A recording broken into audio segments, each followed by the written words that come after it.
Es un honor que hoy nos acompaña un reconocido médico especialista y experto en inmunoterapia, el doctor Kurt Schalper, que compartirá con nosotros información muy importante sobre inmunoterapia, cómo funciona, los últimos avances y cómo saber si es un tratamiento para usted o su ser querido.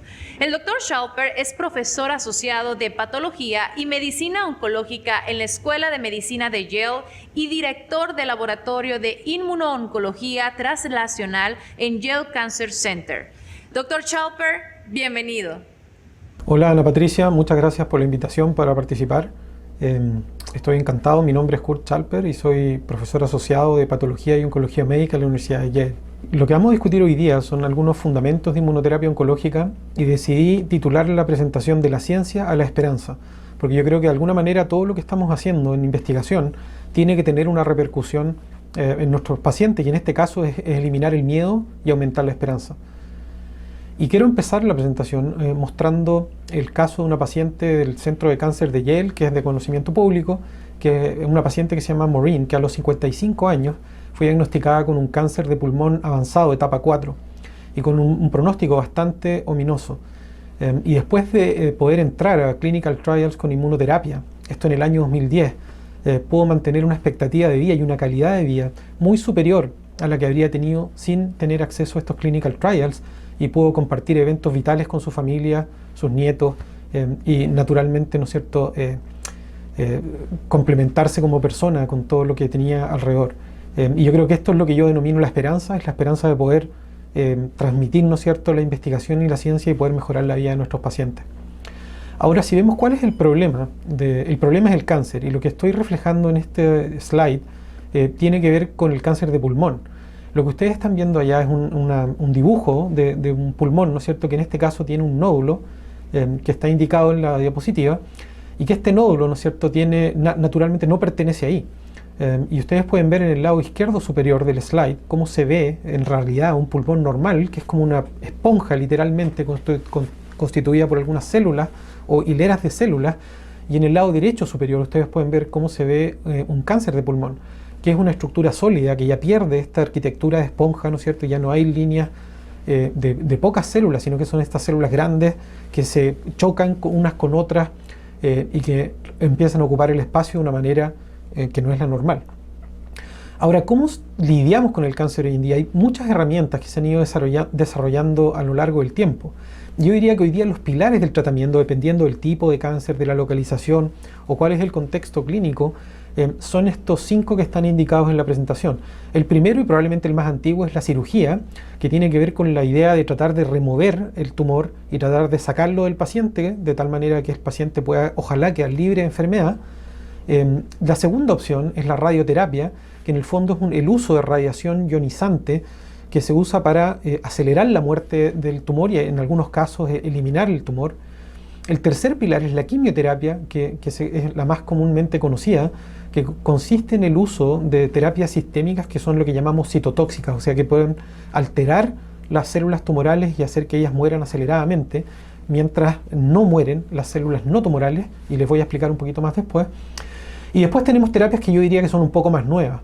Las terapias dirigidas, que ya se empiezan a usar con mayor frecuencia de los años 90 en adelante, y hoy día se usan y se aprueban terapias nuevas prácticamente todos los años, que tiene que ver con la identificación de una alteración en las células tumorales de ese tumor en particular, y que permite, ¿no es cierto?, inhibir el crecimiento del tumor y muchas veces matar esa célula. Y por eso se llama terapia dirigida, porque está dirigida contra un blanco terapéutico bastante específico que tiene que ser previamente identificado en el paciente.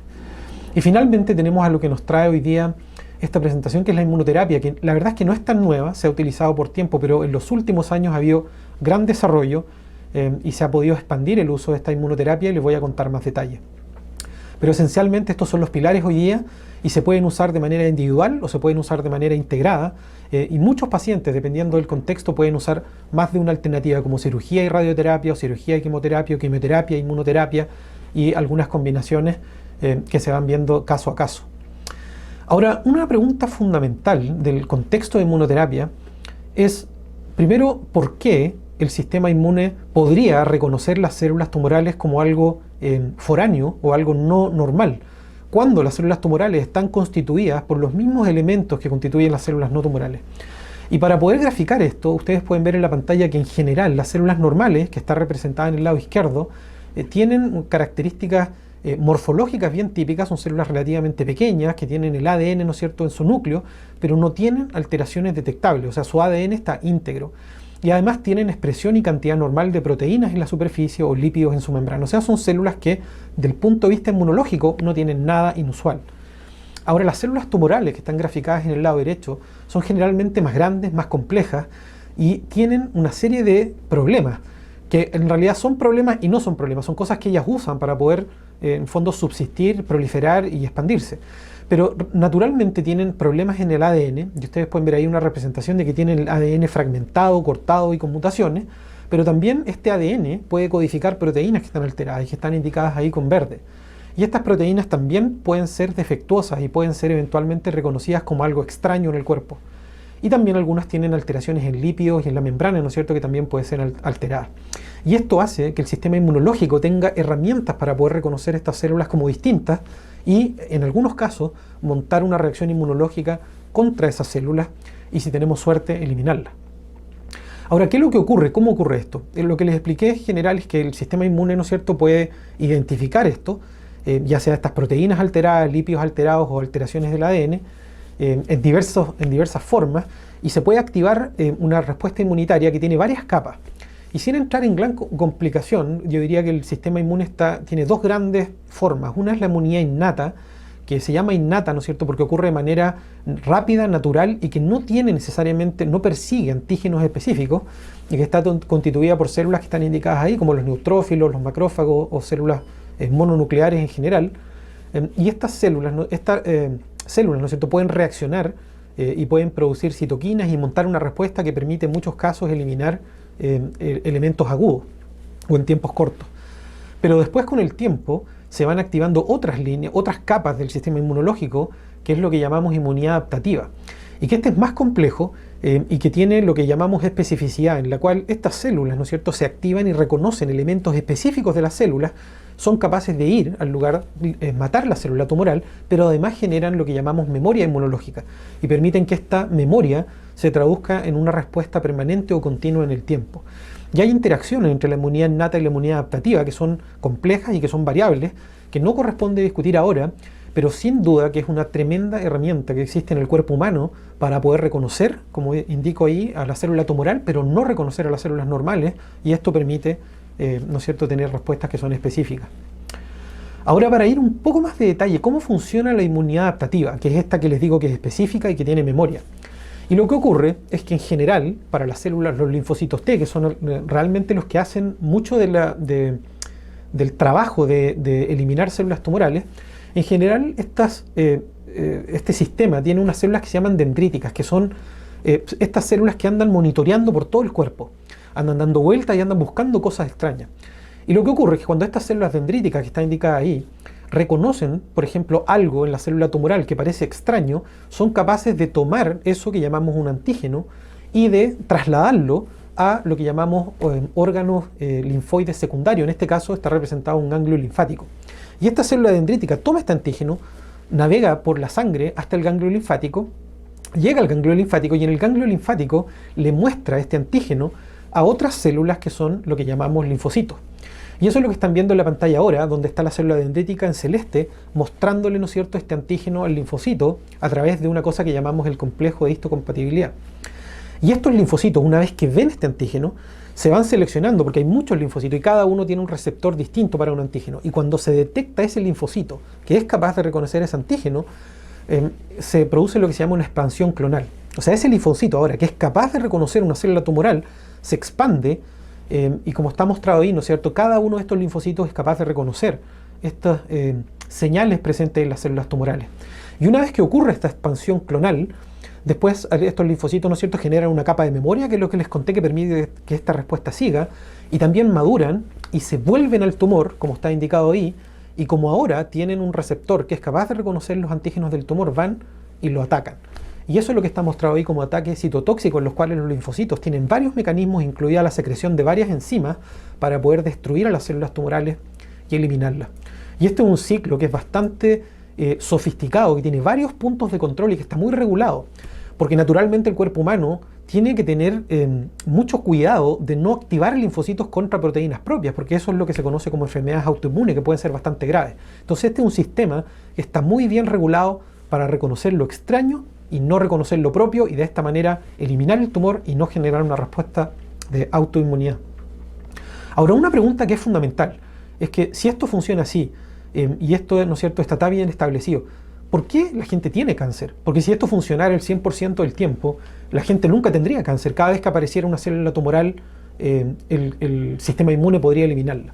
Pero la verdad es que el sistema no es perfecto. Y las células tumorales se desarrollan, crecen y subsisten en un ambiente que es con presión inmunológica. Entonces muchas células tumorales se van seleccionando o van seleccionando mecanismos que les permiten subsistir y evadir la respuesta inmunológica. Y estos mecanismos son varios, son complejos, pero incluyen la expresión de lo que llamamos escudos moleculares. O sea, estas células tumorales expresan o abregulan o suben los niveles de proteínas que son capaces de suprimir a los linfocitos que las reconocen. Y les voy a contar un poco más de eso después. Pero otra estrategia que usan las células tumorales es lo que llamamos esconder los antígenos.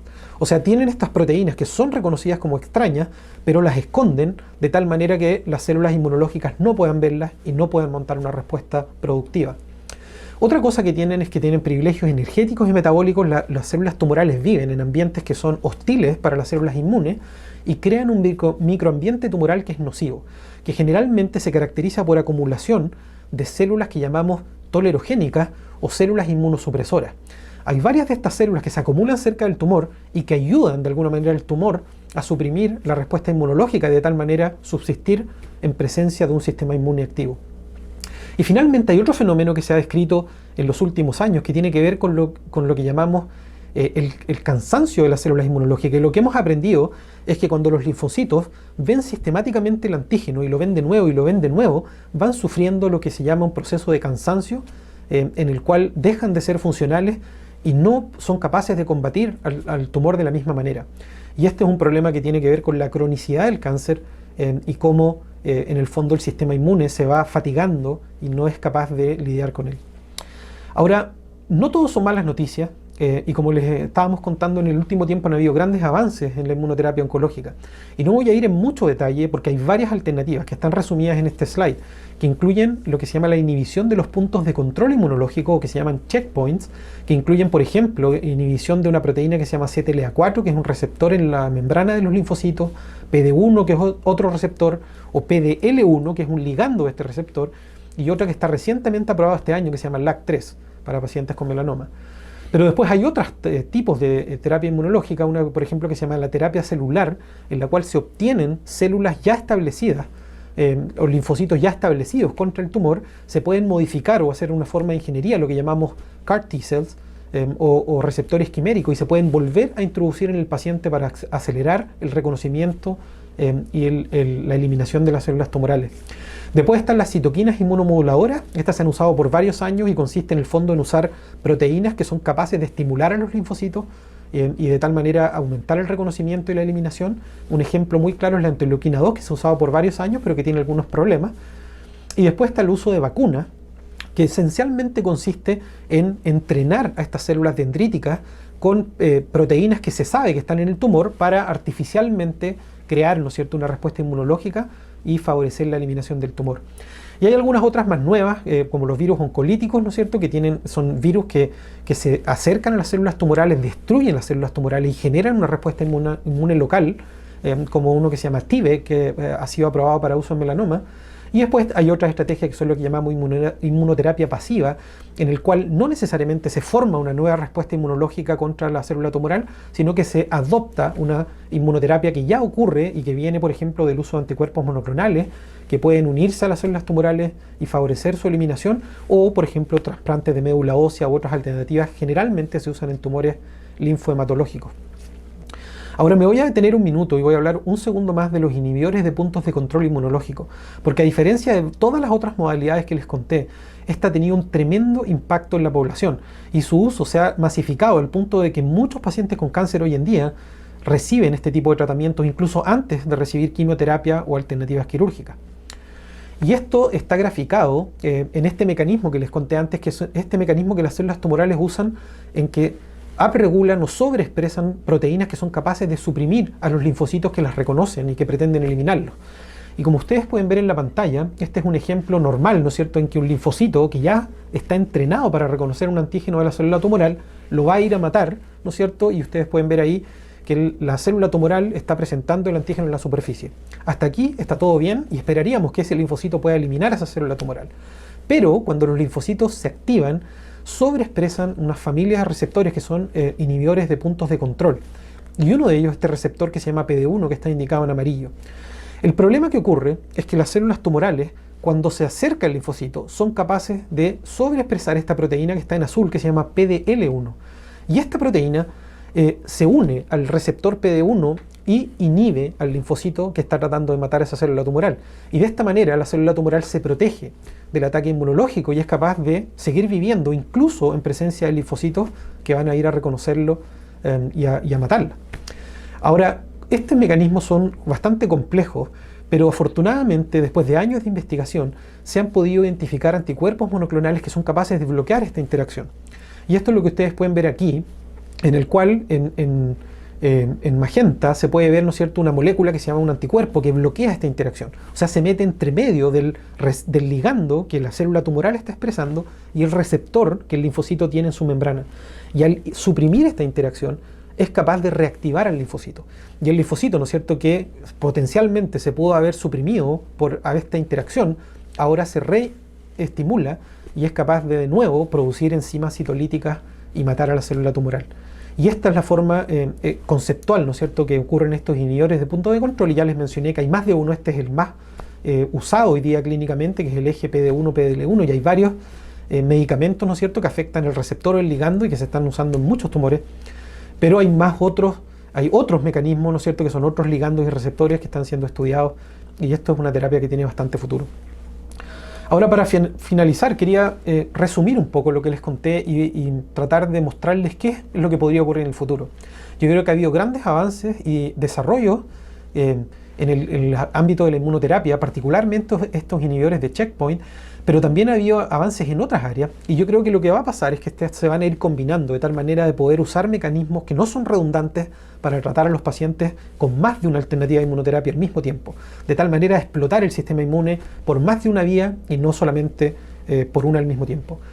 En segundo lugar, yo creo que tenemos mucho trabajo para identificar cómo seleccionar a los pacientes que son los que se van a beneficiar de estos tratamientos.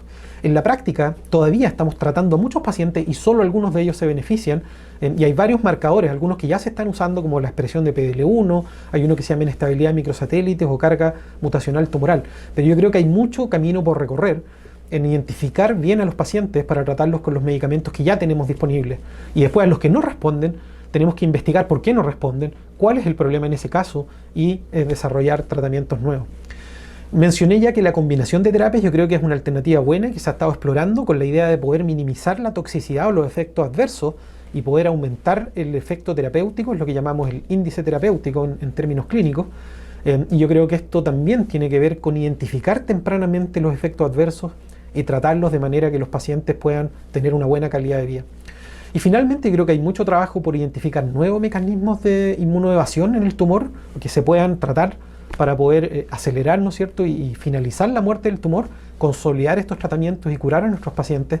Y yo creo que hay mucho por entender acerca del microambiente tumoral, cuál es el rol de la genética del paciente en la respuesta o la ausencia de respuesta a inmunoterapia, y también entender cómo los tumores se van adaptando una vez que ya los tratamos con inmunoterapia, para poder seguir tratándolos en el tiempo y ojalá poder erradicarlos completamente del paciente y darles la duración y la calidad de vida que merecen. Y con esto yo quiero terminar. Le doy de nuevo muchas gracias por la invitación y estoy feliz de contestar preguntas. Muchas gracias, doctor Schalper. Es un honor tener un experto como usted dándonos esta información. Es increíble que la inmunoterapia puede usar el poder de nuestro propio sistema inmunológico para combatir el cáncer. La medicina nunca deja de sorprendernos. Doctor, tenemos algunas preguntas de la audiencia. Usted habló de esto en su presentación, pero nos preguntan, ¿qué efectos secundarios puede tener la inmunoterapia? Bueno, la inmunoterapia, como ya les comenté, ¿no es cierto?, busca reestimular las células inmunológicas para poder combatir el cáncer. Ahora, el problema es que en algunas circunstancias, afortunadamente no muy comunes, se produce una reactivación de los linfocitos en el cual pueden reconocer células que no son tumorales y que son normales. Y esto lo conocemos como fenómenos autoinmunológicos. Ahora, ¿dónde pueden ocurrir estos fenómenos autoinmunológicos? Esencialmente en cualquier parte del cuerpo. Y no es infrecuente que pacientes que son tratados con inmunoterapia, ¿no es cierto?, presentan fenómenos autoinmunes, típicamente en tiroides, ¿no es cierto?, en páncreas y tienen algunos fenómenos inmunológicos, endocrinológicos y también algunos trastornos digestivos y de piel. Ahora, hay un porcentaje muy pequeño de casos en que pueden tener autoinmunidad que es prominente y que puede incluso tener algún riesgo. Generalmente son los compromisos pulmonares y respiratorios, pero son afortunadamente bastante infrecuentes, ocurren en menos del 5% de los pacientes que son tratados con algunos de estos inhibidores de checkpoint inmunológico. Y bueno, ese es más o menos el contexto de los efectos adversos. Díganos, ¿con qué tipo de cáncer funciona mejor la inmunoterapia? La verdad es que hoy día hay una gran cantidad de tumores biológicamente muy distintos que son sensibles a inmunoterapia, pero hay un grupo de ellos que tienen particular sensibilidad, que son aquellos que tienen alta carga de mutaciones. Y estos tumores tienden a acumularse en la piel, ¿no es cierto?, como el melanoma, que son tumores que se exponen a mucha radiación ultravioleta y tienen gran cantidad de mutaciones y antígenos, y también los tumores pulmonares, que son aquellos, ¿no es cierto?, típicamente de pacientes fumadores que también acumulan gran cantidad de mutaciones, y también eso, ¿no es cierto?, los sensibiliza a algunas de las inmunoterapias. Ahora, hay otros tumores que no tienen estos patrones que también son bastante sensibles, como el carcinoma de células renales o tumores renales en general, tumores de vejiga y algún otro más. O sea, yo diría que en general tumores sólidos, ¿no es cierto?, de varios tipos son altamente sensibles a inmunoterapia. Todavía estamos lejos de curarlos a todos, pero yo creo que hay un grupo ahí que claramente tienen una sensibilidad prominente. ¿Qué rol tiene la alimentación durante la inmunoterapia y la nutrición y vitaminas? ¿Pueden ayudar en el tratamiento? Es una muy buena pregunta y tengo una respuesta bastante humilde. Yo creo que como en todo proceso patológico, ¿no es cierto?, como una enfermedad difícil como el cáncer, yo creo que el estado nutricional del paciente es fundamental para poder combatir, ¿no es cierto?, la enfermedad y para poder soportar y manejar bien todas las intervenciones terapéuticas. En el contexto de inmunoterapia, el sentido común, ¿no es cierto?, nos dice que para poder tener un sistema inmune atento, ¿no es cierto?, y reactivo, que se pueda estimular con los tratamientos, un estado nutricional y alimentario en buenas condiciones, a mí me parece fundamental. Ahora, es difícil establecer vínculos directos, ¿no es cierto?, entre algún tipo de nutrición y la probabilidad de ser sensible o insensible a inmunoterapia. Yo creo que hay muchos estudios ahora que hablan del microbioma intestinal, cómo el microbioma intestinal, ¿no es cierto?, puede de alguna manera favorecer o no la sensibilidad a inmunoterapia, pero cómo modular ese microbioma intestinal con dieta, por ejemplo, hoy día no está 100% claro. Se prevé que en el futuro, ¿no es cierto?, con probióticos o con intervenciones alimentarias uno va a poder tener mejor control del microbioma intestinal y eso de alguna manera podría favorecer el tratamiento, pero no es algo que hoy día lo hagamos de manera dirigida. Algo que todos nos preguntamos, ¿cuáles son las diferencias entre la quimioterapia y la inmunoterapia? Sí, es una muy buena pregunta y la verdad es que hay tremendas diferencias entre la quimioterapia convencional, lo que llamamos quimioterapia citotóxica, o la inmunoterapia. La primera yo diría que es conceptual. En general la quimioterapia lo que busca es aprovecharse de problemas de reparación del ADN de la célula tumoral para eliminarla. Y esto permite que la célula tumoral muera, pero las células no tumorales no mueran. Pero la clave es que es un efecto directo sobre la célula tumoral. O sea, en el fondo uno toma una quimioterapia, una droga de quimioterapia, la droga, ¿no es cierto?, se une a la célula tumoral y la elimina de manera directa. En la inmunoterapia el concepto es bastante diferente, porque lo que uno hace es estimular las células inmunes. Y las células inmunes son las que matan a la célula tumoral. O sea, es una terapia que no es directa sobre la célula tumoral y es mediada por el sistema inmunológico. Y esto hace que conceptualmente sean muy distintas. De nuevo, quimioterapia directo sobre la célula tumoral, inmunoterapia activa la respuesta inmune y la respuesta inmune es la que mata al tumor. Entonces, en términos conceptuales, podríamos decir que la inmunoterapia es como una prodroga, porque en realidad la droga es el linfocito, que es el que va a matar a la célula tumoral. Ahora, desde el punto de vista práctico también hay grandes diferencias, ¿no es cierto? Las toxicidades, los perfiles de seguridad y los efectos, los tiempos de respuesta de la quimioterapia y la inmunoterapia también son bastante distintos, y en algunos casos también la duración del efecto. Se ha visto que en general pacientes que responden muy bien a inmunoterapia tienen respuestas muy largas, que tienen que ver con lo que mencioné en mi presentación, que es esta formación de memoria inmunológica, que muchas veces no ocurre en el caso de la quimioterapia.